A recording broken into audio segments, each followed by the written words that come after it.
Assalamualaikum warahmatullahi wabarakatuh. Kami dari kelompok 3 yang beranggotakan Himayatul Aziza, Diana Aslamia, Rizky Febian, dan saya sendiri Novel Zaki akan mempresentasikan tentang seorang filsuf yang bernama Al-Farabi. Baiklah, langsung saja materi pertama akan dibacakan oleh teman saya.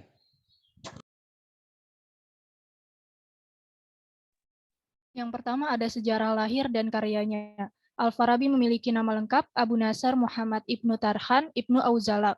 Ia dilahirkan di Wasij, distrik Farab, Turkistan pada tahun 257 Hijriah atau 870 Masehi. Ayahnya merupakan seorang jenderal berkebangsaan Persia dan ibunya berkebangsaan Turki. Al-Farabi dalam dunia intelektual Islam mendapat kehormatan dengan julukan Al-Mu'allim Al-Sani atau guru kedua.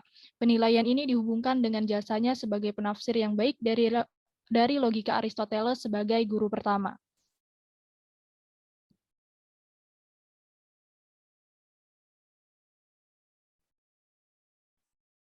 Selanjutnya ada perjalanan hidup Al-Farabi.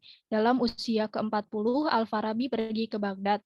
Ia mempelajari kaidah-kaidah bahasa Arab kepada Abu Bakar Al-Sarraj dan belajar logika serta filsafat kepada seorang Kristen, Abu Bishr Matius Ibnu Yunus. Kemudian ia pindah ke Haran dan berguru kepada Yuhanna Ibnu Jailan. Akan tetapi, tidak berapa lama ia kembali ke Baghdad untuk memperdalam ilmu filsafat. Pada tahun 945 Masehi, ia pindah ke Damaskus dan berkenalan dengan Saif al-Daulah al-Hamdini, Sultan dinasti Hamdan di Aleppo. Sultan tampaknya amat terkesan dengan kealiman dan keintelektualan Al-Farabi, lalu diajaknya pindah ke Aleppo dan diberinya julukan yang baik. Akhirnya pada bulan Desember 950 Masehi, Al-Farabi menghembuskan napas terakhirnya di Damaskus pada usia 80 tahun. Selanjutnya ada karya tulis Al-Farabi. Di antara karya tulis Al-Farabi yang terpenting itu yang pertama ada Al-Jambain Ra'yai Al-Hakimain, Tahsil Al-Sa'adat, Maqalat fi Aghrad Mabad Al-Tabi'at, Risalat fi Isbat Al-Mufaraqat, Uyun Al-Masail, Aro'ahal Al-Madinat Al-Fadilat, Maqalat fi Ma'ani Al-Aqal, Ihsa Al-Ulum, Fusul Al-Huk, Al-Siyasat Al-Madaniyat, dan yang terakhir ada Risalat Al-Akal.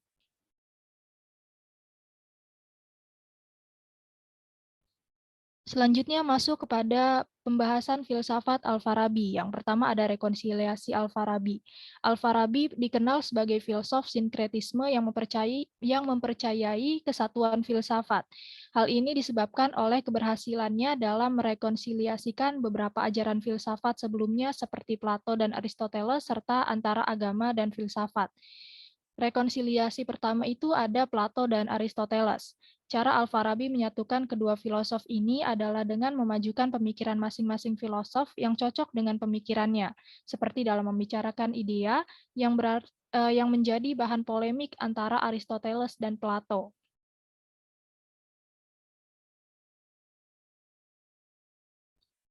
Untuk mempertemukan kedua filosof ini, Al-Farabi menggunakan interpretasi batini, yakni menggunakan takwil bila ia menemukan pertentangan pikiran antara keduanya. Kemudian ia tegaskan lebih lanjut, sebenarnya Aristoteles mengakui alam rohani yang terdapat di luar alam ini dan perkataannya yang mengingkari alam rohani tersebut masih dapat ditakwilkan. Jadi kedua filosof ini sama-sama mengakui adanya idea pada zat Allah. Namun sebenarnya yang direkonsiliasikan oleh Al-Farabi adalah pemikiran antara Plato dan Plotinus, bukan antara Plato dan Aristoteles.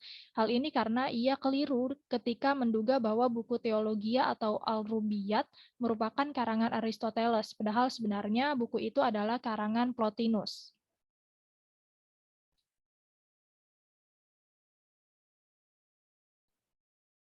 Rekonsiliasi yang kedua yang dilakukan oleh Al-Farabi adalah rekonsiliasi antara agama dan filsafat. Menurut Al-Farabi, antara agama dan filsafat tidaklah bertentangan, bahkan mesti cocok dan serasi karena sumber keduanya sama-sama dari akal aktif, hanya berbeda cara memperolehnya saja. Bagi filosof, perantaraannya adalah akal mustafat, sedangkan dalam agama perantaraan wahyu disampaikan kepada nabi-nabi.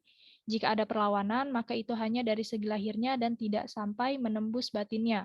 Dan untuk menghilangkan perlawanan itu harus dipakai takwil filosofis dan tidak meninggalkan pertentangan kata-kata. Filsafat memikirkan kebenaran dan agama juga menjelaskan kebenaran.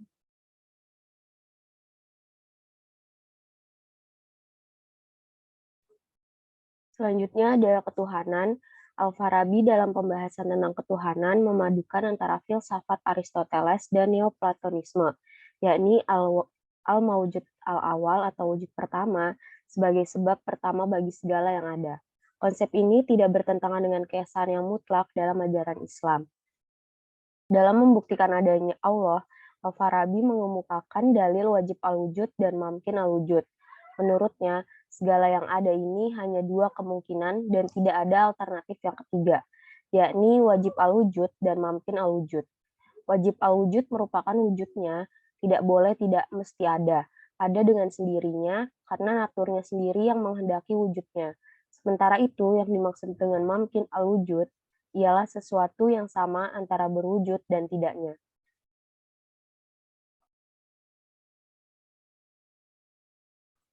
Tentang ilmu Allah, Al-Farabi terpengaruh oleh Aristoteles yang mengatakan bahwa Allah tidak mengetahui dan tidak memikirkan alam. Pemikiran ini dikembangkan oleh Al-Farabi dengan mengatakan bahwa Allah tidak mengetahui yang juz'iyat atau partikular.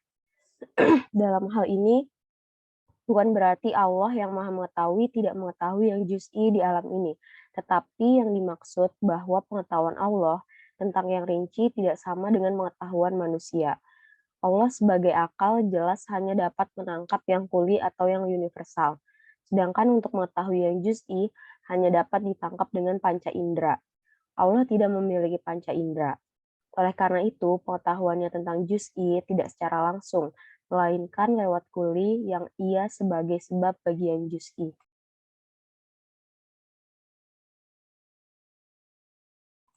Yang ketiga ada emanasi. Emanasi merupakan proses dalam pembentukan alam semesta.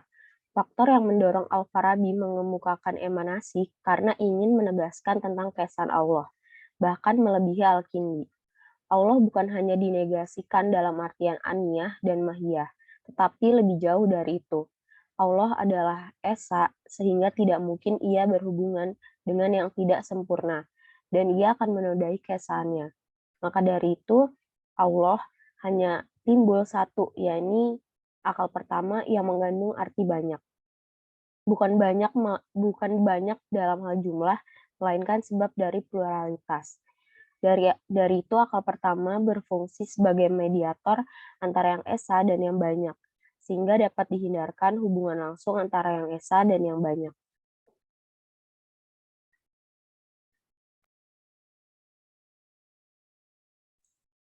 Selanjutnya ada tentang kenabian.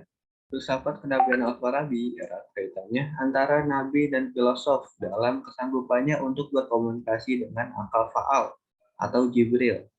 Motif lahirnya filsafat Al-Farabi yang ini disebabkan adanya tokoh berkebangsaan Yahudi yang bernama Ahmad Ibnu Ishaq Al-Rwandi yang mengingkari eksistensi kenabian. Karena itulah Al-Farabi merasa terpanggil untuk menjawab tantangan tersebut. Ciri khas seorang nabi menurut Al-Farabi adalah mempunyai daya imajinasi yang kuat, dan ketika berhubungan dengan akal faal atau Jibril, ia dapat menerima visi dan kebenaran dalam bentuk wahyu. Sementara itu, filosof dapat berkomunikasi dengan Allah melalui akal perolehan yang terlatih dan kuat daya tangkapnya, sehingga sanggup menangkap hal-hal yang bersifat abstrak murni dari akal ke-10 atau Jibril. Sampai di sini terkesan bahwa kenabian menjadi suatu hal yang dapat diusahakan. Akan tetapi, jika dicermati, itu sama sekali tidak benar. Hal ini disebabkan Nabi adalah manusia pilihan Allah dan seorang Nabi dianugerahi akal yang mempunyai daya tangkap yang luar biasa, sehingga tanpa latihan pun dapat mengadakan komunikasi langsung dengan akal ke-10 atau Jibril. Akal ini mempunyai kekuatan suci atau kudsiyat dan diberi nama Hajj. Sementara filosof dapat berkomunikasi dengan akal ke-10 adalah usahanya sendiri melalui latihan dan pemikiran. Seorang filosof hanya mempunyai akal mustafat atau perolehan, lebih rendah dari nabi yang mempunyai akal material atau hads. Oleh karena itu, setiap nabi adalah filosof dan tidak setiap filosof itu nabi. Selanjutnya ada negara utama. Manusia menurut Al-Farabi bersifat sosial yang tidak mungkin hidup sendiri-sendiri. Manusia hidup bermasyarakat dan saling membantu untuk kepentingan bersama dalam mencapai tujuan hidup. Sifat dasar inilah yang mendorong manusia hidup bernegara. Melalui bukunya yang fundamental, Al-Ahal al-Madinah al-Fadilah, Al-Farabi membagi negara atau pemerintahan menjadi beberapa. Akan tetapi pembahasan Al-Farabi lebih terfokus pada negara utama atau Al-Madinah Al-Fadilah. Negara utama sebagai suatu masyarakat sempurna dalam arti yang sudah lengkap bagian-bagiannya, yang diibaratkan sebagai organisme tubuh manusia dengan anggota yang lengkap dan masing-masing harus bekerja sesuai dengan fungsinya. Demikian pula anggota masyarakat dalam negara utama yang terdiri dari warga yang berbeda kemampuan dan fungsinya. Fungsi utama dalam filsafat pemerintahan Al-Farabi ini adalah fungsi kepala negara yang serupa dengan jantung dalam tubuh manusia, yaitu sebagai sumber seluruh aktivitas. Oleh karena itu, kepala negara harus memenuhi persyaratan tertentu seperti bertubuh sehat, berani, kuat, cerdas, cinta pengetahuan dan keadilan, dan memiliki akal mustafat yang dapat berkomunikasi langsung dengan akal ke-10, mengatur bumi, dan menyampai wahyu. Oleh karena itu, yang paling ideal sebagai kepala negara adalah nabi atau rasul atau seorang filosof. Dapat dilihat bahwa Al-Farabi dalam filsafatnya ini menekankan pemberdayaan manusia dalam suatu negara sesuai dengan kemampuannya, dan warga negara harus rela berkorban untuk kepentingan bersama. Filsafat pemerintahan Al-Farabi ini dipengaruhi oleh Islam itu sendiri, seperti ia membandingkan antara negara dengan anggota tubuh manusia. Hal ini sesuai dengan sabda Nabi Muhammad yang berbunyi, ingatlah bahwasanya pada tubuh manusia ada satu organ yang apabila dia baik, maka baiklah seluruh tubuh, yang apabila dia jahat, maka jahatlah seluruh tubuh. Ingatlah dia itu adalah jantung. Nah, keunggulan filsafat Al-Farabi ini terletak pada tujuannya, pemerintahan yang hendak dicapai, yakni kebahagiaan dunia dan akhirat. Oleh karena itu, peran kepala pemerintahan sangat menentukan.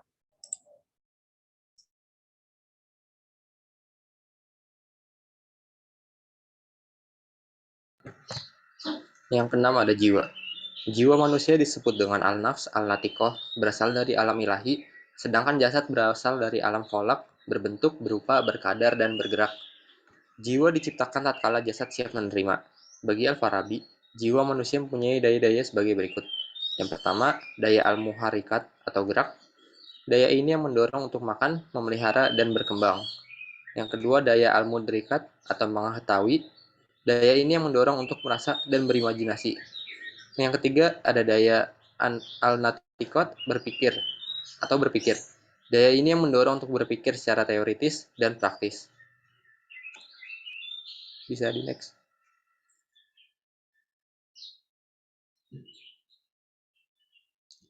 Daya teoritis terdiri dari 3 tingkatan, yaitu yang pertama, akal potensial atau al-hayulani, adalah akal yang baru mempunyai potensi berpikir dalam arti. Yang kedua, akal aktual atau al-fi'il, akal yang telah dapat melepaskan arti-arti dari materinya, dan arti itu telah mempunyai wujud akal yang sebenarnya, bukan dalam bentuk potensial tetapi telah dalam bentuk aktual. Yang ketiga, akal mustafat atau al-mustafat, akal yang telah dapat menangkap bentuk semata-mata yang tidak dikaitkan dengan materi dan mempunyai kesanggupan untuk mengadakan komunikasi dengan akal ke-10. Yang ketujuh, ada akal. Menurut Al-Farabi, akal dibagi menjadi 3 jenis. Pertama, Allah sebagai akal. Allah sebagai akal adalah pencipta dan esa semutlak-mutlaknya, maha sempurna dan tidak mengandung pluralitas. Sebagai zat yang esa, maka objek ta'akul Allah hanya satu, yakni zatnya. Jika diandaikan objek ta'akul Allah lebih dari satu, maka pada diri Allah terjadi pluralitas. Hal ini bertentangan dengan prinsip tauhid. Allah maha sempurna, tidak berhubungan dengan selain dirinya. Jika dikatakan Allah berhubungan dengan selain dirinya, berarti ia berhubungan dengan yang tidak sempurna. Hal ini juga merusak citra tauhid. Atas dasar inilah Al-Farabi menjelaskan bahwa materi asal diciptakan Allah dari sesuatu yang sudah ada dan diciptakan secara emanasi sejak azali, karena sifat Khalik Allah ada sejak ia wujud.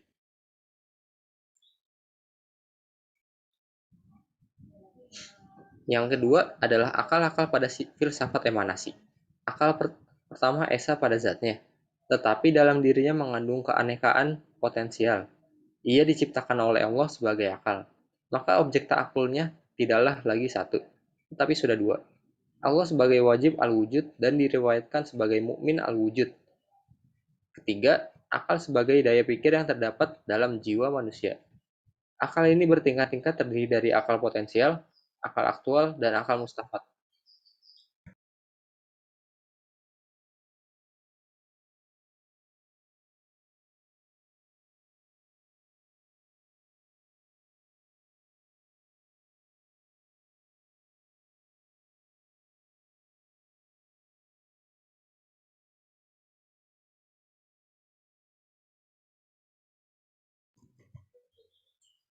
Ya baiklah, selanjutnya ada sejumlah pertanyaan yang diajukan oleh teman-teman dari kelas kami. Yang pertama, pertanyaannya adalah, di dalam PPT disebutkan bahwa menurut Al-Farabi untuk menjadi seorang kepala negara harus memenuhi beberapa persyaratan.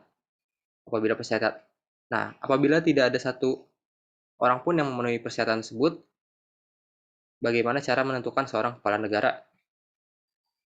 Jawabannya adalah, apabila tidak ada seorang pun yang memenuhi syarat yang telah disebutkan, maka pimpinan negara diserahkan kepada seorang yang cukup mendekati dengan syarat tersebut. Lalu apabila tidak ada seorang pun yang mendekati, maka negara harus diserahkan kepada mereka dan mereka harus bersama-sama memimpin masyarakat. Lalu yang kedua, pertanyaannya, saya ingin bertanya terkait presentasi tentang Al-Farabi. Bagaimana cara Al-Farabi mengharmonisasikan antara filsafat dengan agama Islam? Cara mengharmonisasikannya adalah dengan menggunakan pengaruh dari sumber ajaran Islam itu, yaitu Al-Quran dan filsafat Yunani. Dari penelitian tersebut menunjukkan adanya harmonisasi antara agama dan filsafat. Al-Farabi menegaskan bahwa filsafat dan agama keduanya memiliki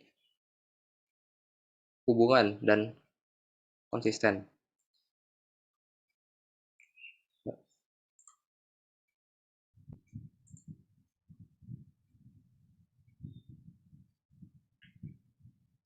Filsafat Yunani dan Islam memiliki kesamaan terhadap pernyataan tentang kebenaran. Dalam Islam, Tuhan dianggap sebagai kebenaran, sementara filsafat Yunani bertujuan untuk menemukan kebenaran juga keberadaan. Atau dengan kata lain, Islam membimbing mereka melalui ajaran Al-Quran menuju kebenaran. Jadi keduanya ini tidak bertentangan, tetapi menuju tujuan yang sama.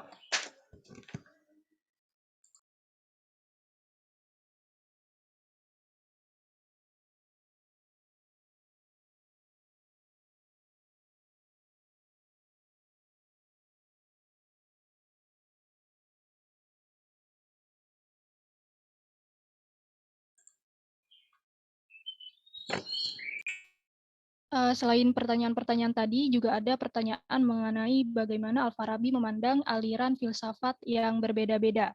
Jawabannya adalah Al-Farabi memandang aliran filsafat yang berbeda-beda dengan hakikatnya itu memiliki satu kesamaan, yaitu sama-sama mencari kebenaran. Ini kembali pada tujuan filsafat, yakni memikirkan kebenaran, sedangkan kebenaran itu hanya ada satu macam dan serupa. Jadi dapat disimpulkan bahwa menurut Al-Farabi, pada prinsipnya aliran-aliran filsafat tidak memiliki perbedaan.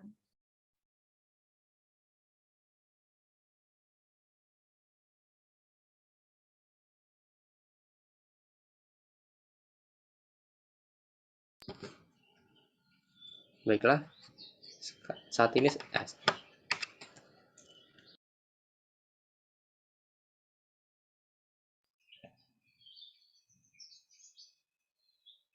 kesimpulan dari makalah ini adalah Al-Farabi memiliki nama lengkap Abu Nashr Muhammad Ibnu Tarkan Ibnu Auzalah.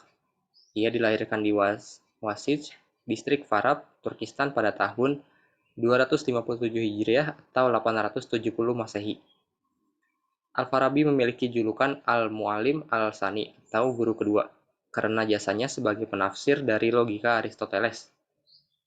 Al-Farabi dikenal sebagai filsuf sinkretisme yang mempercayai kesatuan filsafat, karena ia berhasil merekonsiliasikan agama dan ajaran filsafat sebelumnya.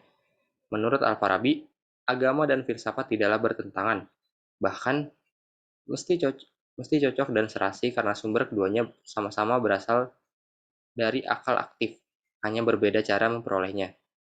Bagi filsuf perantaranya adalah akal mustafat, sedangkan dalam agama perantara wahyu disampaikan kepada nabi-nabi. Kendati ia terpengaruh oleh filsafat Aristoteles, Plato, dan Plotinus, ia berhasil mengembangkan dan memperdalam sehingga berhasil menciptakan produk filsafatnya sendiri yang belum dibicarakan oleh filsuf Yunani. Ia berhasil menciptakan filsafat Islam yang memiliki watak dan ciri khas tersendiri. Baiklah, sekian presentasi dari kelompok kami. Kurang lebihnya mohon maaf.